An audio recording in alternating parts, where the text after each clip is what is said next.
Hello, good morning everyone. Last લેક્ચરની અંદર આપણે સ્ટીરિયો કેમિસ્ટ્રી છે એ કમ્પ્લીટ કરેલું છે.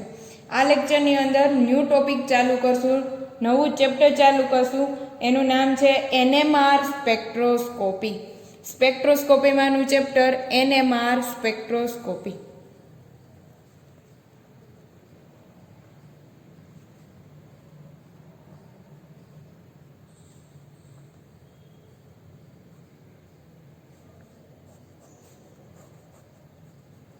ચલો, એનએમઆર નો મતલબ થશે ન્યુક્લિયર મેગ્નેટિક રેઝોનન્સ.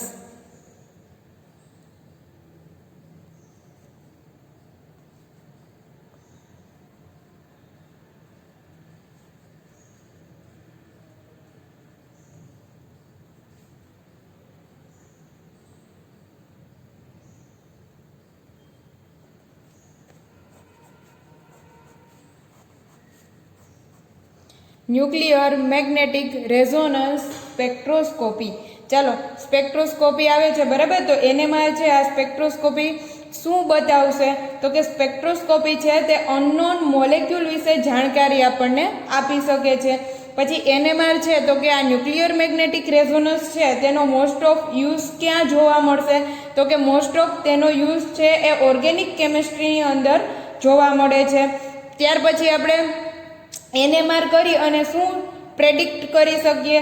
તો કે આપણે કોઈ પણ અનનોન જે સબસ્ટન્સ છે, બરાબર, અનનોન જે સબસ્ટન્સ છે તેની આપણે ક્વોન્ટિટી ચેક કરી શકશું. અનનોન કમ્પાઉન્ડ છે તેનું સ્ટ્રક્ચર વિશે આપણને થોડી ઘણી જાણકારી મળી શકે. પછી મોસ્ટ ઓફ યુઝ છે તે આ જે સબસ્ટન્સ છે એની અંદર રહેલા જે એટમ છે એ એટમ કેટલા અલગ અલગ એન્વાયરમેન્ટ સાથે જોડાયેલો છે તેના વિશે આપણે જાણકારી મેળવી શકીએ.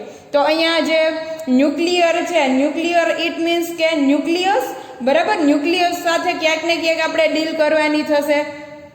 ત્યાર પછી પોઈન્ટ આવે છે મેગ્નેટિક. મેગ્નેટિકનો મતલબ થશે મેગ્નેટિક ફિલ્ડ છે એની સાથે કંઈક ને કંઈક લેવા દેવા છે. અને રેઝોનન્સ. રેઝોનન્સ ઇટ મીન્સ કે અહીંયા આપણે પેલું ઓર્ગેનિક કેમિસ્ટ્રી વાળું રેઝોનન્સ જોવાનું નથી, બટ ક્યાંક ને ક્યાંક જે ફિઝિકલનું જે રેઝોનન્સ આવે છે, આ ફ્રીક્વન્સી છે ક્યાંક ને ક્યાંક મેચ થશે, તેની સાથે તેને લેવા દેવા છે. એટલે આપણે ત્રણ વસ્તુ જોઈ. ન્યુક્લિયર ઇટ મીન્સ કે આપણે ડીલ કરશું ન્યુક્લિયસ સાથે. પછી મેગ્નેટિક ઇટ મીન્સ કે મેગ્નેટિક ફિલ્ડ ક્યાંક ને ક્યાંક તેની સાથે લેવા દેવા છે. અને રેઝોનન્સ ઇટ મીન્સ કે ક્યાંક ને ક્યાંક ફ્રીક્વન્સી મેચ કરવાની વાત છે, બરાબર. એનએમઆર સમજવા માટે આપણે સૌથી પહેલા એટમને સમજવું ખૂબ જ જરૂરી છે. તો આપણે એટમ લઈ લઈએ.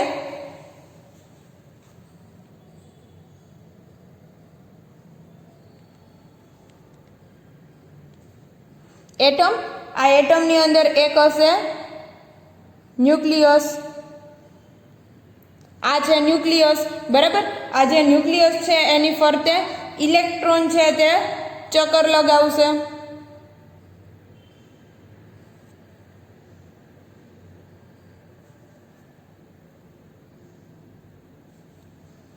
ચલો, આ થઈ ગયું મારું ન્યુક્લિયસ, બરાબર. હવે આ જે છે ઇલેક્ટ્રોન,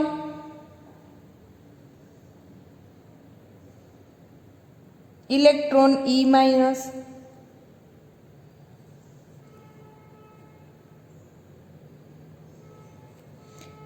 આ જે ઇલેક્ટ્રોન છે તેની મૂવમેન્ટ કેવી છે?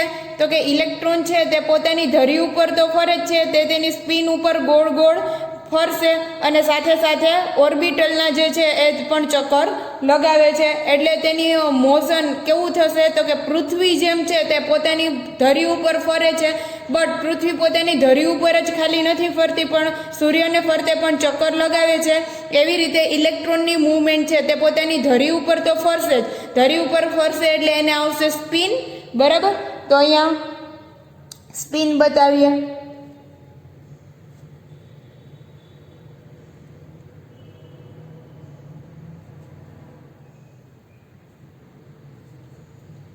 આ થઈ ગઈ સ્પિન, કે તે પોતે ગોળ ગોળ તો ફરે જ છે પણ સાથે સાથે ઓર્બિટલના ચક્કર પણ લગાવે છે. ચાલો, તો ત્યાર પછી આપણે જોઈએ કે અહીંયા ઇલેક્ટ્રોન છે, ઇલેક્ટ્રોનનો ચાર્જ કેવો હશે? આ ઇલેક્ટ્રોન છે ચાર્જ પાર્ટિકલ છે, બટ એનો ચાર્જ કેવો હશે? તો કે નેગેટિવ ચાર્જ હશે. Electrons is charged particle.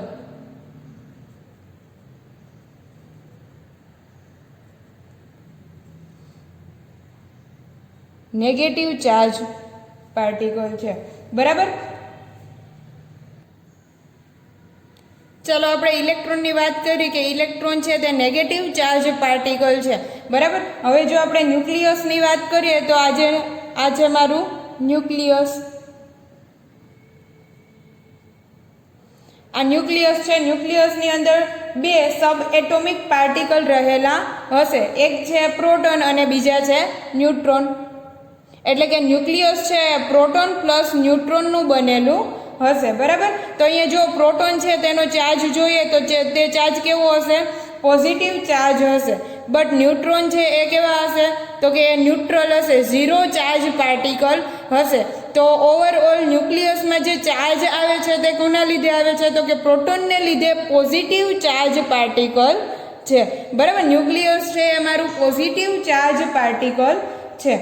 ચાલો, તો હવે આપણે બધાને ખબર છે કે એવરી રોટેશનલ બોડી, બરાબર, every rotational body have angular momentum, કે આમાં કોઈ રોટેશનલ બોડી છે એટલે એની અંદર એમાં કંઈક એન્ગ્યુલર મોમેન્ટમ જોવા મળશે. તો અહીંયા હું છે એ ઇલેક્ટ્રોન બતાવું છું.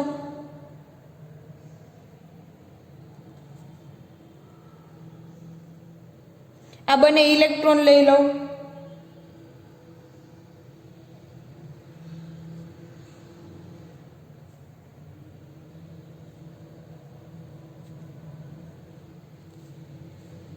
ચાલો, એકની ડિરેક્શન છે એ ક્લોકવાઇઝ છે, એકની ડિરેક્શન છે એ છે એન્ટી ક્લોકવાઇઝ છે.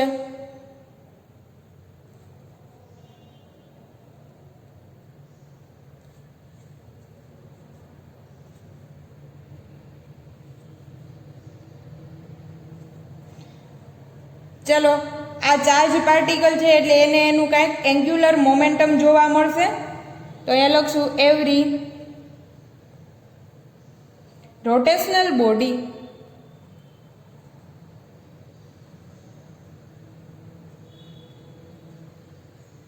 have angular momentum.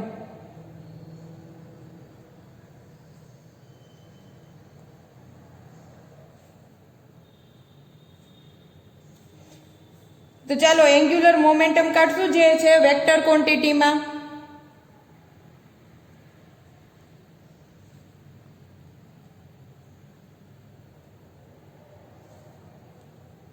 angular momentum equal to under root s in bracket s plus 1 h upon 2 pi, h upon 2 pi.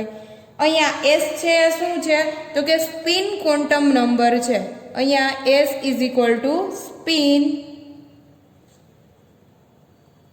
Quantum number. અહીંયા એસ ની વેલ્યુ છે, સ્પિન ક્વોન્ટમ નંબર છે તેની વેલ્યુ છે એ fix રહેશે. બરાબર. ઇલેક્ટ્રોનના case માટે સ્પિન ક્વોન્ટમ નંબર છે એ છે ફિક્સ હોય, જે છે 1/2. બરાબર. Spin quantum number s is equal to 1/2. ઇલેક્ટ્રોનના કેસમાં સ્પિન ક્વોન્ટમ નંબર સેમ રહેશે. જ્યારે આપણે ન્યુક્લિયસ છે, ન્યુક્લિયસને પણ કંઈક સ્પિન હશે. બરાબર. એ પણ પોતાની ધરી ઉપર ગોળ ગોળ ફરશે એટલે એને પણ એનું એન્ગ્યુલર મોમેન્ટમ આપણે શોધવું પડશે. એન્ગ્યુલર મોમેન્ટમ મળશે એટલે એના ઉપરથી આપણને સ્પિન ક્વોન્ટમ નંબર મળશે.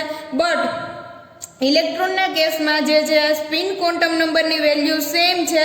જ્યારે ન્યુક્લિયસના કેસની અંદર સ્પિન ક્વોન્ટમ નંબર છે તે ડિફરન્ટ જોવા મળે. કારણ કે આ જે ન્યુક્લિયસ છે તેનું ચાર્જ છે એ જુદું જોવા મળશે. અલગ અલગ એટમ માટે ન્યુક્લિયસનો ચાર્જ અલગ હોય, જેને લીધે સ્પિન ક્વોન્ટમ નંબરની વેલ્યુ છે તે ડિફરન્ટ જોવા મળશે. બરાબર. ચાલો, અહીંયા આપણને સ્પિન ક્વોન્ટમ નંબર મળ્યો. હવે આપણે સ્પિન ક્વોન્ટમ નંબર ઉપરથી આપણે મેગ્નેટિક ક્વોન્ટમ નંબર જોવો પડશે. મેગ્નેટિક ક્વોન્ટમ નંબર છે શું બતાવે? તો કે મેગ્નેટિક ક્વોન્ટમ નંબર છે એ કઈ ડિરેક્શનની અંદર ઓરિએન્ટેશન છે એ જાણવા માટે મેગ્નેટિક ક્વોન્ટમ નંબર યુઝ થશે, બરાબર. કે આ જે એટમ છે કે આ જે ચાર્જ પાર્ટિકલ છે તેની ડિરેક્શન કઈ છે, કઈ ડિરેક્શનની અંદર તેનું ઓરિએન્ટેશન જોવા મળે છે એ જાણવા માટે આપણે મેગ્નેટિક ક્વોન્ટમ નંબર છે એ યુઝ થશે. ચાલો તો અહીંયા લખી નાખીએ સ્પિન ક્વોન્ટમ નંબર 1/2, બરાબર. સ્પિન ક્વોન્ટમ નંબરની વેલ્યુ સેમ રહેશે ઇલેક્ટ્રોનના કેસમાં.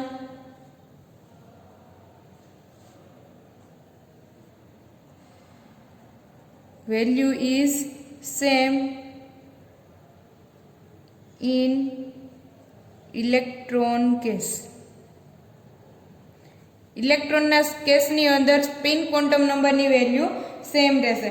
ચાલો મેગ્નેટિક ક્વોન્ટમ નંબર શું બતાવશે તો કે તેની ડિરેક્શનની અંદર કઈ ડિરેક્શનની અંદર ઓરિએન્ટેશન જોવા મળશે એ બતાવશે. મેગ્નેટિક ક્વોન્ટમ નંબર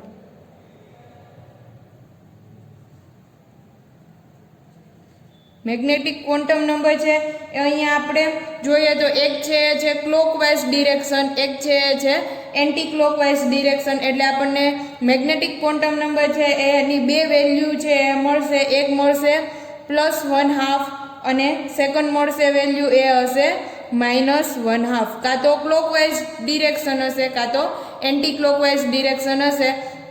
એટલે મેગ્નેટિક ક્વોન્ટમ નંબરની વેલ્યુ અહીંયા બે મળશે, +1/2 અથવા તો -1/2.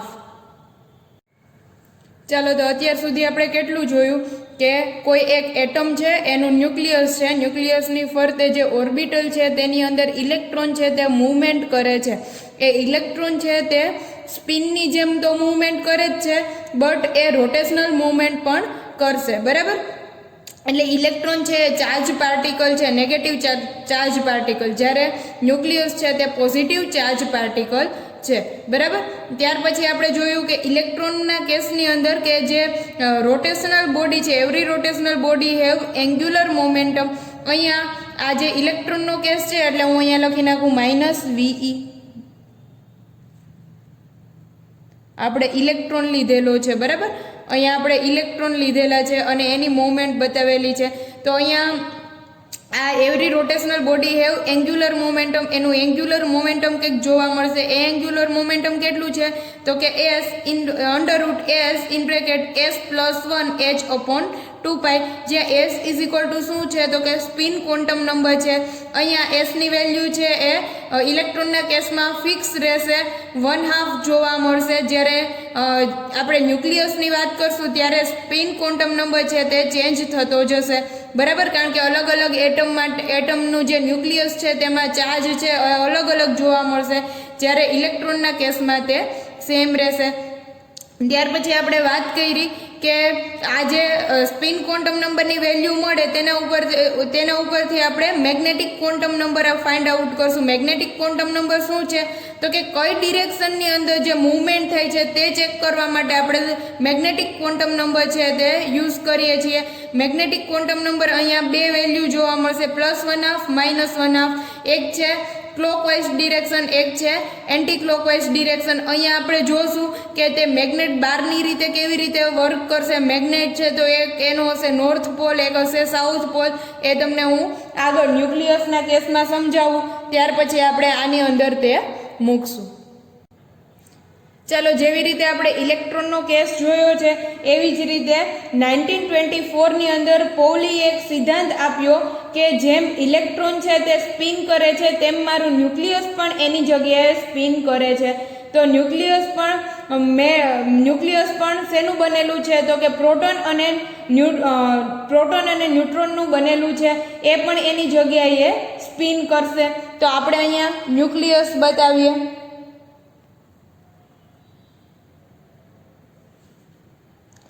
Nucleus is made up of proton plus neutron.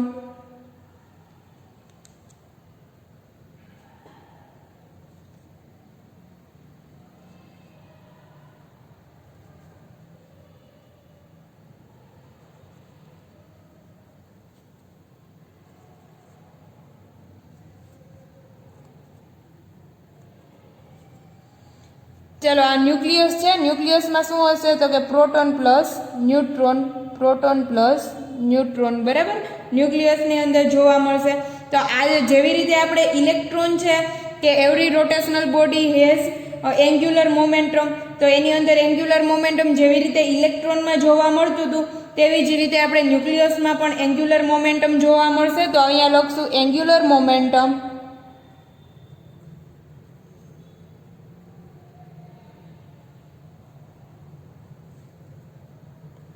angular momentum of nucleus is equal to under root I in bracket I plus 1 h upon 2 pi. જેવી રીતે પહેલામાં હતું angular momentum of electron is equal to S in bracket S plus 1 H upon 2 પાઈ, જ્યાં S શું હતું તો કે spin quantum number હતો. અહીંયા આઈ શું છે તો કે સ્પિન ક્વોન્ટમ નંબર જ છે, બંને સેમ જ છે, બટ ડિફરન્શિએટ કરવા માટે કે આઈ છે એ ન્યુક્લિયસનો સ્પિન ક્વોન્ટમ નંબર છે, જ્યારે એસ છે એ ઇલેક્ટ્રોનનો સ્પિન ક્વોન્ટમ નંબર છે, બરાબર. બંને સ્પિન ક્વોન્ટમ નંબર જ છે, બટ આઈ છે તે શું બતાવે છે તો કે ન્યુક્લિયસનો સ્પિન ક્વોન્ટમ નંબર બતાવે છે, જ્યારે એસ છે તે ઇલેક્ટ્રોનનો સ્પિન ક્વોન્ટમ નંબર બતાવશે. તો અહીંયા લખશું આઈ શું છે તો કે spin quantum number of spin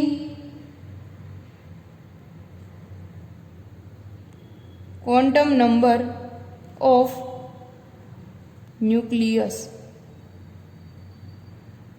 આ શું બતાવશે તો કે ન્યુક્લિયસનો સ્પિન ક્વોન્ટમ નંબર બતાવશે, બરાબર. અહીંયા આપણને આઈની વેલ્યુ છે તે ડિફરન્ટ જોવા મળશે. I is equal to different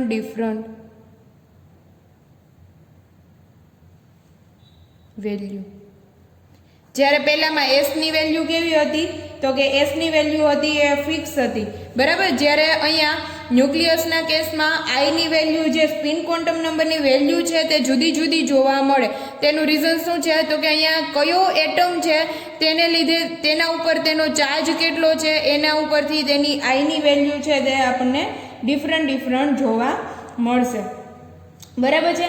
અહીંયા મેગ્નેટિક ક્વોન્ટમ નંબર છે તેની વેલ્યુ, અહીંયા મેગ્નેટિક ક્વોન્ટમ નંબરની વેલ્યુ છે તે ડિફરન્ટ જોવા મળશે. તો અહીંયા લખશું મેગ્નેટિક ક્વોન્ટમ નંબર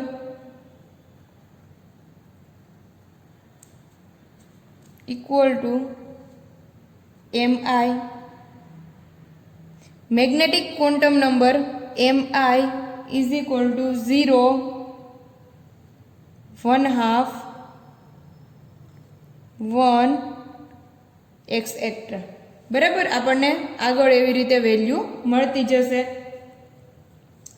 ચાલો, તો હવે આપણે અહીંયા જોવાનું છે કે સ્પિન છે, બરાબર. આ જે ન્યુક્લિયસ છે તે મારું ટાઇની મેગ્નેટની જેમ બિહેવ કરે છે. તો તે ક્યાંક તેનો નોર્થ પોલ હશે, ક્યાંક તેનો સાઉથ પોલ હશે. તો એ મારે ચેક કરવું હશે તો હું કેવી રીતે ચેક કરી શકીશ? તો આપણે સપોઝ કે કોઈ એક હું પેપર લઈ લઉં છું,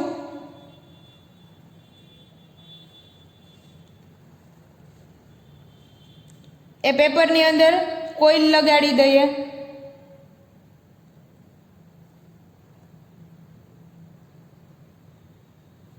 બરાબર. આ કોઇલ છે, અહીંયા એક છેડો છે એ પોઝિટિવ ચાર્જ વાળો છે, જ્યારે બીજો જે છેડો છે એ છે નેગેટિવ ચાર્જ વાળો છે. તો અહીંયા હું જોઉં છું તો કરંટ છે એ કરંટ કેવી રીતે પાસ થશે તો કે પોઝિટિવમાંથી નીકળી અને નેગેટિવ તરફ આગળ વધશે. આ કરંટની ડિરેક્શન છે, બરાબર. કરંટ ઇન્ટ મીન્સ કે અહીંયા મારું ન્યુક્લિયસની ડિરેક્શન પણ કેવી હશે? પોઝિટિવમાંથી નીકળી અને નેગેટિવ તરફ. એટલે આ જે કરંટ છે તેની મૂવમેન્ટ કેવી છે તો કે પોઝિટિવમાંથી નીકળી અને નેગેટિવ તરફ જાય છે, બરાબર. જ્યારે ઇલેક્ટ્રોન છે, ઇલેક્ટ્રોનની મૂવમેન્ટ કેવી હશે તો કે નેગેટિવમાંથી નીકળી અને પોઝિટિવ તરફ જશે. યાદ રાખજો, જે કરંટ છે, કરંટની ડિરેક્શન, કરંટ છે તે પોઝિટિવમાંથી નીકળી અને નેગેટિવ તરફ આગળ વધશે. જ્યારે ઇલેક્ટ્રોન છે એની મૂવમેન્ટ કેવી હશે તો કે નેગેટિવમાંથી નીકળી અને પોઝિટિવ તરફ આગળ વધશે, બરાબર. તો અહીંયા કરંટની ડિરેક્શનમાં જોવાનું છે. અહીંયા એક આપણને રૂલ આપ્યો બરાબર, કોઈ એક સાયન્ટિસ્ટે રૂલ આપ્યો કે જમણા હાથના અંગૂઠાનો નિયમ. તેણે શું કીધું તો કે હું જો કરંટની ડિરેક્શનમાં જો તો હું મારી જે ફિંગર છે એને કરંટની ડિરેક્શનમાં રાખું તો જે મારો અંગૂઠો છે તે શું બતાવશે તો કે એ મને મારો નોર્થ પોલ બતાવશે. એટલે કે હું જો કરંટની ડિરેક્શનમાં આગળ વધું તો કરંટની ડિરેક્શનમાં મારી ફિંગરને વાળું, બરાબર, તો હું જે આ જે કરંટ છે તેની ડિરેક્શનમાં મારી ફિંગરને વાળીશ તો આ ઉપર જે અંગૂઠો છે તે મારો કયો પોલ બતાવશે તો કે એ મને નોર્થ પોલ બતાવશે. તો અહીંયા હું જોઈશ તો આ આવી રીતે વળે છે, બરાબર, આમ જાય છે. તો આ જે ખૂણો છે અને હું મારી કરંટની ડિરેક્શનમાં વાળું તો આ જે અંગૂઠો છે તે મને શું બતાવશે તો કે નોર્થ પોલ બતાવશે. અને સામેનો જે છેડો હશે એ શું હશે તો કે સાઉથ પોલ હશે. તો બધાને ખબર છે કે મેગ્નેટ છે, અહીંયા હું ટાઈની મેગ્નેટ લઉં, નાનું એવું મેગ્નેટ લઉં, બરાબર, તો એનો એક છેડો હશે એ હશે નોર્થ પોલ અને એક છેડો હશે એ જે હશે સાઉથ પોલ. તો આપણને બધાને ખબર છે કે ભાઈ મેગ્નેટિક ફિલ્ડ પ્રોડ્યુસ થશે તો એ નોર્થ પોલમાંથી નીકળી અને સાઉથ પોલમાં જશે, બરાબર. આ જે નોર્થ પોલમાંથી નીકળી અને સાઉથ પોલમાં જશે. એટલે એવી જ રીતે અહીંયા હું જો તેને કરંટની ડિરેક્શનમાં જો તો આ જે મારી ફિંગરને હું વાળું તો મારો અંગૂઠો છે એ મને નોર્થ પોલ બતાવશે અને સામેનો જે છેડો છે એ હશે સાઉથ પોલ હશે. એવી જ રીતે આને આ જો આ એરો છે તેને હું તેની ડિરેક્શનની અંદર મારી ફિંગરને વાળું, બરાબર, તો મારો જે અંગૂઠો છે એ મને શું બતાવશે નોર્થ પોલ બતાવશે, સામેનો છેડો હશે એ હશે સાઉથ પોલ.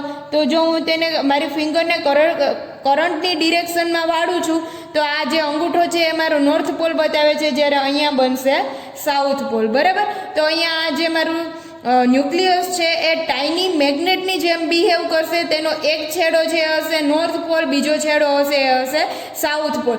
નોર્થ સાઉથ કેવી રીતે આપણે જોશું તો કે જો હું મારા હાથની ફિંગરને કરંટની ડિરેક્શનમાં વાળી અને જોઉં તો તેનો જે અંગૂઠો છે તે મને નોર્થ પોલ બતાવે, જ્યારે સામેનો છેડો હશે એ હશે સાઉથ પોલ, બરાબર. જ્યારે કરંટની મૂવમેન્ટ છે એ કેવી છે તો કે પોઝિટિવથી નીકળી અને નેગેટિવ તરફ, એટલે કરંટમાં ડિરેક્શનમાં જોઈએ એટલે કે ન્યુક્લિયસની જ્યારે વાત કરીએ ત્યારે તેની ડિરેક્શન કેવી રહેશે તો કે અંગૂઠો છે એ નોર્થ પોલ બતાવશે. જ્યારે ઇલેક્ટ્રોનમાં શું થશે તો કે ઇલેક્ટ્રોન છે તે નેગેટિવમાંથી નીકળી અને ઇલેક્ટ્રોનની ડિરેક્શન કેવી છે તો કે નેગેટિવમાંથી નીકળી અને પોઝિટિવ તરફ જાય.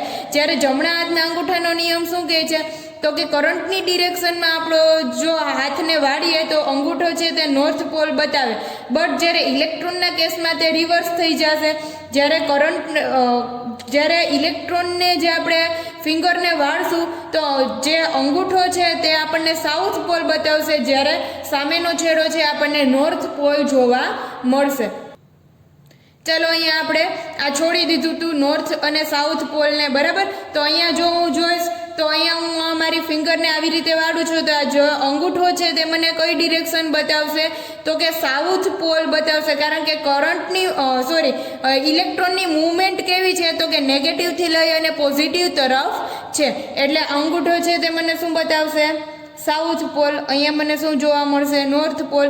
એવી રીતે હું ફિંગરને વાળું છું તો નીચે મને કયો પોલ જોવા મળશે તો કે સાઉથ પોલ, બરાબર, કારણ કે અંગૂઠો નીચે જોવા મળે છે. આ છે એક મારો સાઉથ પોલ, એક છે એ છે નોર્થ પોલ, બરાબર. તો અહીંયા જોઈએ તો અહીંયા મેં એક ન્યુક્લિયસ લીધેલું છે, અહીંયા આજુબાજુમાં 2 ઇલેક્ટ્રોન લીધેલા છે. તેનું રીઝન ખાલી એટલું છે કે એકની જો ડિરેક્શન છે તે આપણે વિચારીએ કે ક્લોકવાઇઝ હશે, એકની ડિરેક્શન એન્ટી ક્લોકવાઇઝ હશે, તો હું જમણા હાથના અંગૂઠાના નિયમ પ્રમાણે મૂવમેન્ટ કરું તો બરાબર. તો અહીંયા જે છેડો છે આવી રીતે હું મારી ફિંગરને વાળીશ તો આ જે અંગૂઠો છે તે મને કઈ ડિરેક્શન બતાવશે તો કે એ મને બતાવશે સાઉથ પોલ, સામે હશે નોર્થ પોલ, બરાબર. જ્યારે ફિંગરને આ રીતે વાળીશ ત્યારે અંગૂઠો છે એ મને કઈ ડિરેક્શન બતાવે છે તો કે સાઉથ પોલ, સામેનો જે છેડો હશે નોર્થ પોલ.